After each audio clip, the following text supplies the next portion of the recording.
You are alone in a quiet room. Nothing distracts you, and suddenly an unexpected thought comes to mind. What if I simply disappear? This is the call of the void, a phenomenon as intriguing as it is disorienting.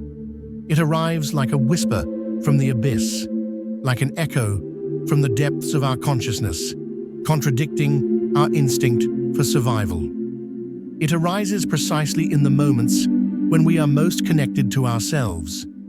This impulse, contrary to what it may seem, is not a desire to die.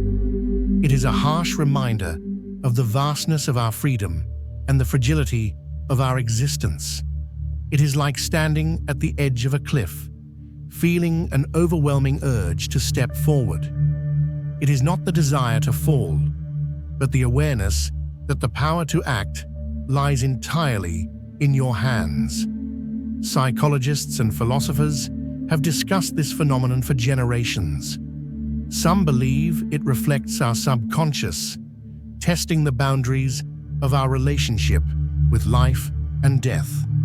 Others, like Albert Camus, see in it an inevitable confrontation with the absurd, a gap between our desire to find meaning and the indifference of the universe. But what if the call of the void is not just a trap of the subconscious? What if it is an opportunity to ask ourselves, what do I truly want from life? Take, for example, driving alone at night on an empty road. The steady hum of the engine, the beam of headlights cutting through darkness. And then a thought appears. What if I just turn the wheel? This moment does not mean that you want to harm yourself. Rather, you are facing an intimate confrontation with your own capacity. You feel the weight of human existence, the freedom of choice, and at the same time, the immense responsibility it carries. Here, we begin to understand that the call of the void is not merely a psychological phenomenon. It is a gateway to deeper philosophical questions. It makes us ponder what it means to be alive, to control our situation, and simultaneously confront the unknown. When such thoughts arise, do you ignore them, or do you try to understand what they are trying to tell you? The void is only the beginning. It opens a path to even deeper questions, and to navigate it, we must understand how we create meaning amidst chaos. This is where the idea of the absurd comes in, a theme that will be the subject of our next discussion. To challenge the void, we must first understand what we are challenging. If anything unites all of us, it is the search for meaning. We live our lives trying to connect the dots, create stories, and find a reason behind every moment and event. But what if deep down, life has no inherent meaning at all? This is the central question of Albert Camus' philosophy. He described existence as a constant struggle with the absurd. The absurd is the confrontation between the human desire to find meaning and a universe that remains indifferent and offers no answers. Camus compared our existence to the myth of Sisyphus, a character in Greek mythology condemned to push a boulder up a hill, only to watch it roll back down each time. There is no victory, no ultimate purpose, just an endless cycle. Yet, according to Camus, the beauty of this myth lies in the moment when Sisyphus embraces his fate. By doing so, he gains freedom. As Camus wrote, one must imagine Sisyphus happy. What does this mean for us, who also carry our daily boulders? It means that the pursuit of objective meaning can be exhausting, but we need not despair. The absurd is not a death sentence. It is an invitation to revolt, a chance to create our own meaning, to challenge the absence of answers by making choices that give value to our existence. If the universe does not provide us with a purpose, why not create our own? Consider the simple act of an artist painting a piece. not knowing if anyone will see or appreciate it. For him, the act of creation itself is an answer to the absurd. He paints not for applause, but because it gives his existence meaning. And what would you do if you knew that no one would ever see or understand your work? Would it still hold value for you?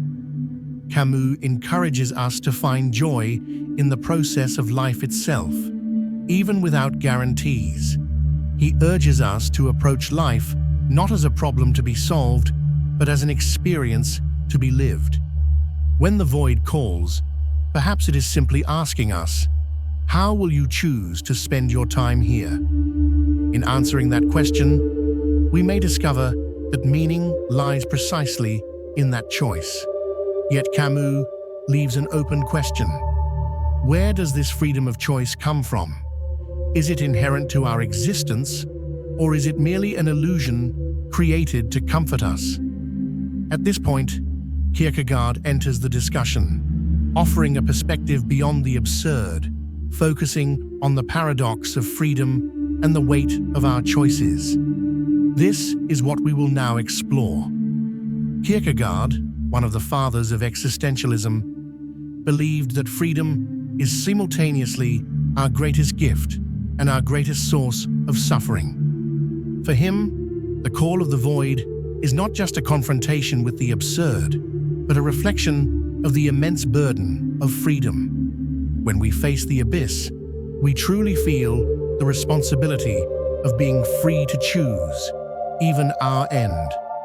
This freedom, however, comes with a cost. Kierkegaard described it as the dizziness of freedom, the feeling when you survey all possibilities and realize that while you can choose any path, every choice excludes all others. At the same time, being free makes us prisoners of the consequences of our decisions. Thus, the void becomes like a cruel mirror, forcing us to confront not only who we are, but also who we might have been. Imagine standing before an open door, knowing you can step through at any moment. This door represents all available options, yet it also asks, will you enter? And if you do, will you be ready for what awaits you? The void, when it calls, does not shout or push. It simply is, offering choice. But why does it cause such anguish? Kierkegaard believed that the call of the void is, at its core, a spiritual crisis. It reveals the tension between our desire for safety and our longing for transcendence. Confronted with the idea of absolute freedom, we question not only our choices, but whether we are truly free or trapped by forces we do not fully understand. Which is scarier, the possibility that everything is predetermined, or the idea that we fully control our destiny? This paradox appears even in simple situations, when someone must choose whether to leave a stable job to pursue a dream. What matters more, the fear of failure or the freedom to try? Kierkegaard called these moments existential despair, not ordinary despair, but a confrontation with the void and the fundamental question, what shall I do with my freedom? For him, the answer lies in what he called the leap of faith, not a blind jump, but a profound trust that beyond the void lies something that gives meaning to our choice. He urges us to embrace uncertainty and act even without guarantees. Perhaps this is true freedom, not the absence of fear, but the courage to move forward. But what happens when, even after taking this leap, we still encounter pain and suffering? How do we continue when life seems unbearable? Here we turn to the wisdom of the Stoics, who teach that sometimes life itself is the greatest act of courage. There are moments when the weight of existence feels overwhelming, when physical or emotional pain presses down upon us like an endless mountain. In such moments, the courage to simply continue existing becomes one of the greatest expressions of human strength. Seneca, the Stoic philosopher, understood this better than anyone. He believed that sometimes simply living is an act of heroism. Seneca faced pain head-on, writing about his own struggles and acknowledging that continuing to live often seemed impossible. Once, tormented by illness, he considered ending his life. But in the darkness, he remembered something greater: the impact his death would have on those who loved him. He realized that although the pain was unbearable, his decision concerned not only himself, it was about the effect it would have on the lives of those around him. This is the essence of true courage, not merely enduring suffering, but recognizing that our choices resonate beyond ourselves. Imagine a calm lake. When a stone is thrown into it, the ripples spread, reaching places far beyond the initial point of impact. This is how we make decisions. When we choose to move forward, even in the hardest times, we create waves that affect those around us. Have you ever thought about how your presence, your act of resistance, can become a source of strength for others? Seneca does not suggest that we deny our pain or pretend it does not exist. On the contrary, he urges us to face the truth and find purpose even in the most adverse circumstances. For him, pain is not the enemy.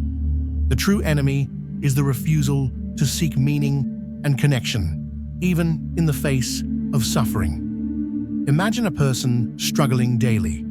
Every day can be a battle, but by choosing to fight, this person not only demonstrates courage, but also inspires those around them. Your actions remind others of the value of perseverance and the importance of continuing on the path, even when it seems impossible.